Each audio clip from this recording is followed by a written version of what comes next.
I don't know what it is.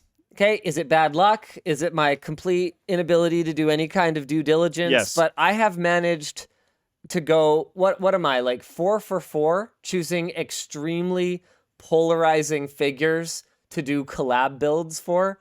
We got 2Mad, we got PewDiePie, we got Hasanabi, and then we got Dream. Am I missing any controversial At figures? least I think what's kind of saving you a little bit is that due to your complete and utter lack of due diligence, like literally none done at all. Like, I don't know if you guys understand, but like the 2Mad collab, literally just someone tweeted him and it got a lot of interactions and he was like, I guess I'll give computer. There was no thought done. Okay, anyways. So, but I think what has saved you about that is that you've scattershot so wide that you're clearly not aligning with anything. So it's just like, oh, whatever, I guess. I don't know. I think that can be used in your defense. The Dream Machine. Right. So, I was aware of one particular Dream controversy before we agreed to do a build. I knew there was... I think the whole internet was aware of a Minecraft speedrun record thing. I will tell you what I knew before I agreed to do the build. I knew that he had misrepresented the mod status, I guess. It was like a mod that changes the RNG so that I thought there were two things, was what I thought. I don't actually know what it ultimately was because I don't really care about Minecraft speedrunning. But my understanding was that there was like a perfect seed for there's like an ideal seed for the world that makes it easier. And then there was also some kind of mod that increased the likelihood of certain resources coming up. And both of which would obviously be fairly beneficial for a speedrun. Not allowed in speedrunning, but could be good for content creation for whatever reason. Sure. Then my understanding is he denied it and people were super mad. And then ultimately he came clean at some point. That was all I knew. As soon as we started teasing the Dream build, by which time we had already like acquired hardware, we were not gonna not build it at that point. People pointed out their personal issues with us collaborating with Dream, and took and felt that he was not a figure that we would want to be associated with. So we can find some of these much larger threads on Reddit than I would have anticipated. This is actually not the biggest one, I don't think. Why is this thread locked? Okay, I gotta talk to the moderators over on the subreddit. We don't actually run the subreddit. One of our principles is that we don't we don't lock criticism of me or of LTT. Like if it turns into personal attacks or anything like that, then... Is the criticism on there about Dream, though?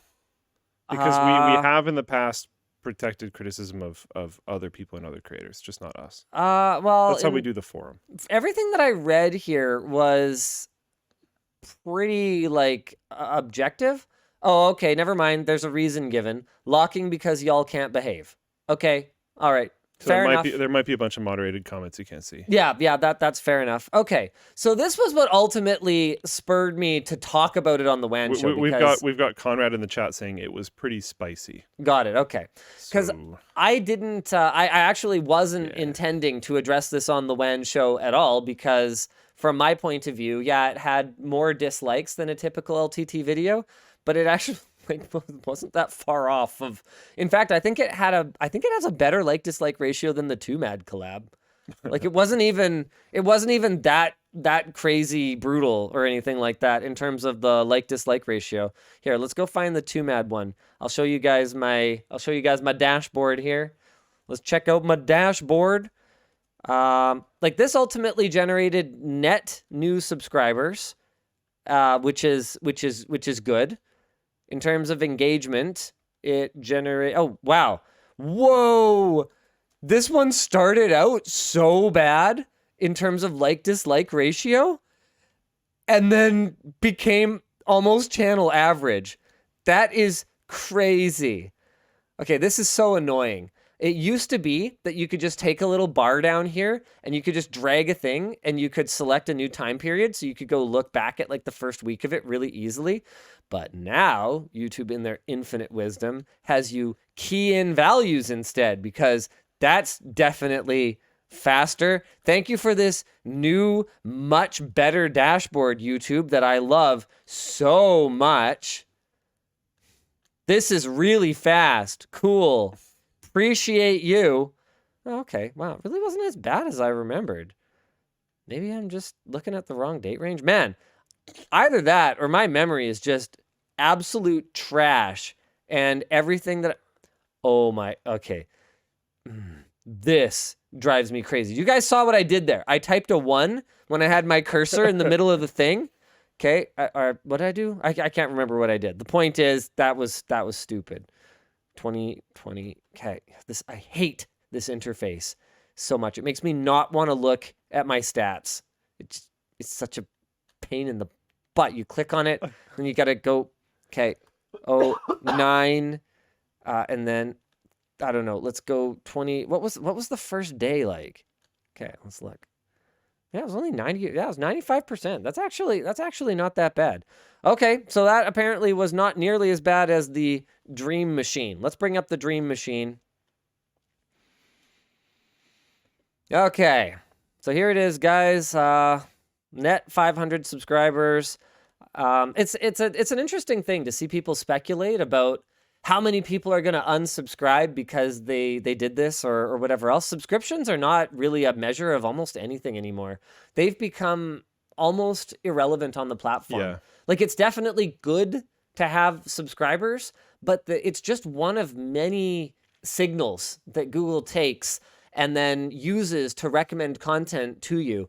And recommendations are far and away the most important way that you get views on the platform. So having subscribers, yeah, it's not a bad thing. It's good to have positive signals where people demonstrate that they want to interact with your channel.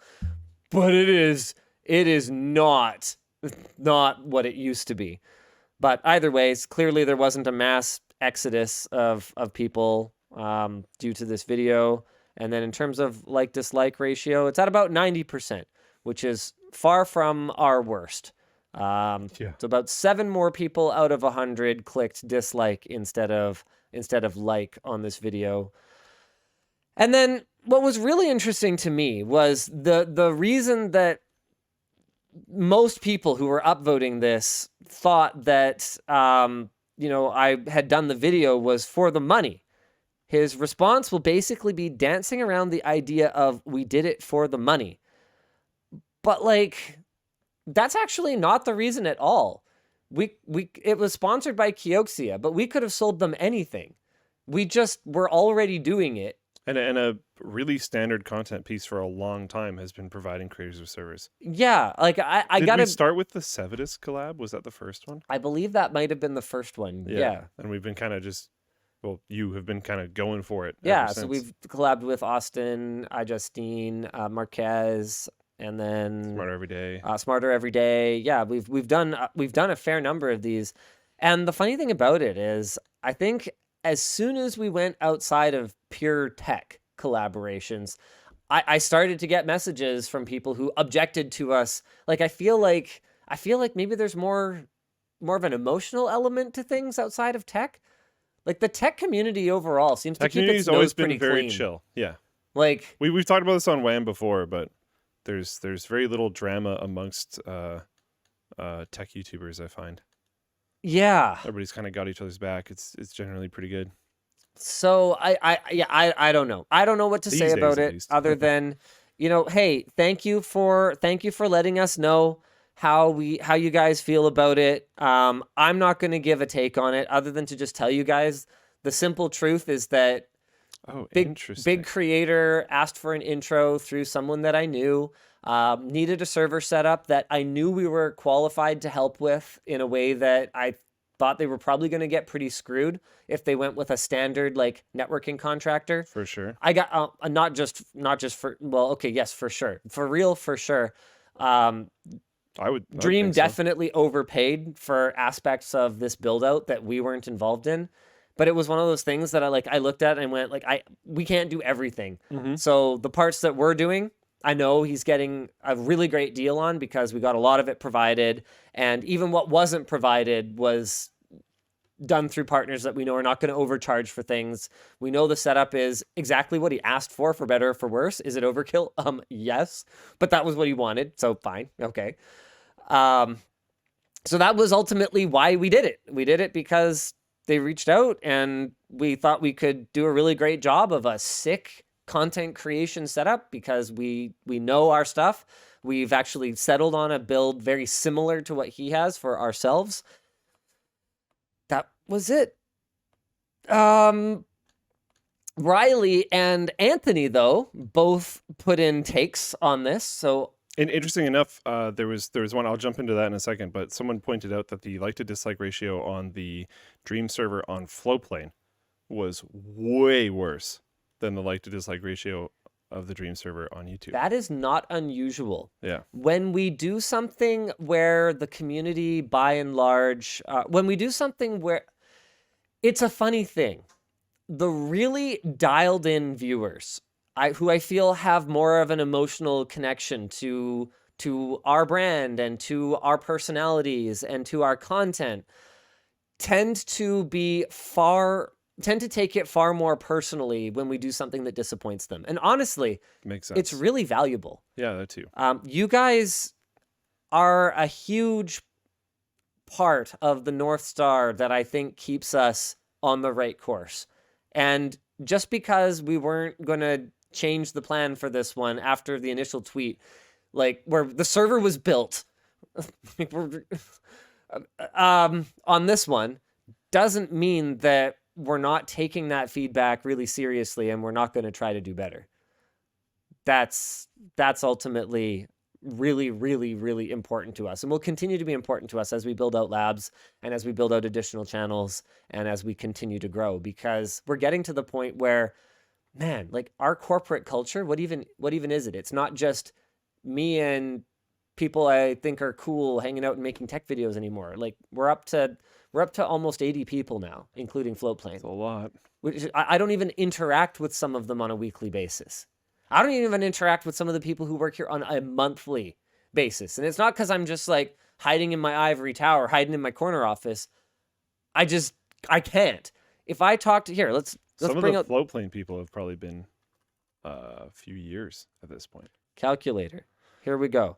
Okay, so 80 people. If I talked to them for just 5 minutes each, that would be 400 minutes. Divide that by 60. I would spend an entire day a week just interacting with people for 5 minutes. And it's like, yes, that has a value, but it's also probably not the most important thing I could be doing when I could be shooting videos. Yeah. That's what we try to do, is we try to optimize how much time I'm in front of a camera shooting videos or working in pre-production, shaping what videos will look like, whether ultimately I host them or not. Right. So do you want to read Riley or Anthony's take? I'll go with Riley. Sure. Should I go first? Go for it. Riley says, Dream seems like a young content creator who stumbled into a number of controversies by not doing due diligence. Weird. Interesting. Being kind of rude on Twitter. Whoa. I don't know anyone else like that. And buying/sharing accounts used by others who use them to post dumb things. I haven't heard of any of that, but I'm not up to date on the Dream stuff, to be very clear. He's consistently apologized and tried to make things right, but frankly, the dude probably needs to take a step back and reevaluate how he can be more responsible with his platform. Anthony's take. I was personally aware of the speedrun cheating via Carl Jobst, but figured that was in the but that was in the past. It wasn't until the reaction to this video that I became aware of some of the things that Dream and his fan base have done. So I count awareness as a win, to be honest. We didn't glorify anything about him in the video, though we did make reference to the cheating. Oh yeah, I was going to mention that is something is- that we did, and that had nothing to do with the community's reaction to it. We were memeing, like, what do you want? The not glorifying thing has been consistent across a lot of these, which I will give props for. I mean, with particularly the leftist PC, we were just having fun with it. I just went, man, let's build the reddest computer. Yeah. I wasn't taking a side as far as that goes. Yeah. So that's all I have to say about it. Is I guess that's a bit of a cop-out, because really the question people should ask and would ask, I think, is, would you do it again? To be fair, I think so. I think that was asked with a few of them, and it's still happening. So yeah. But what I think we should do is, at the very least, let the community know earlier in the process. Now, I don't think that we have ever collaborated with anyone who is just far and away just horrible and toxic. And we have turned down opportunities.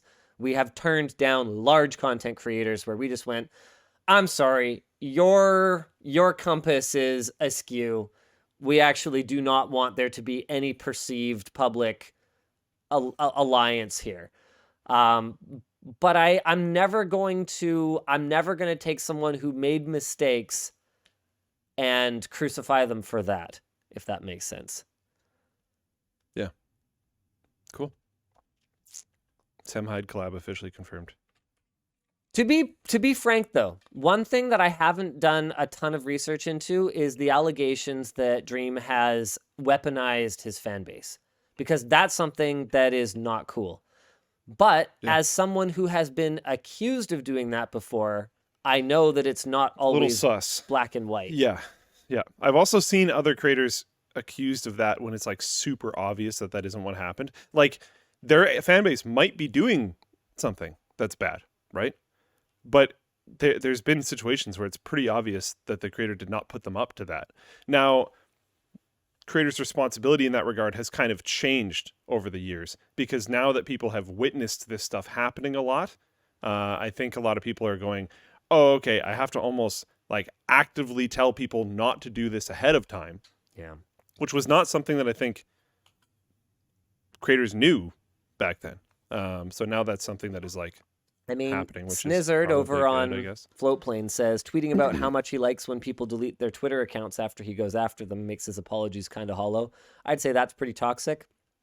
That seems rough. A lot of stuff, I don't know any of that stuff. I don't know anything about it. There's a bunch of speedrunning stuff that I am into. I have never been interested in the Minecraft stuff. I got nothing against it. It's just not really for me. Thanks for watching, and thanks to Secret Lab for sponsoring this week's clips. Secret Lab chairs are engineered to keep you comfy, and with up to 5 years of warranty and a 49-day return policy, you're covered if anything goes wrong. Head to the link in the description to get your Secret Lab chair today.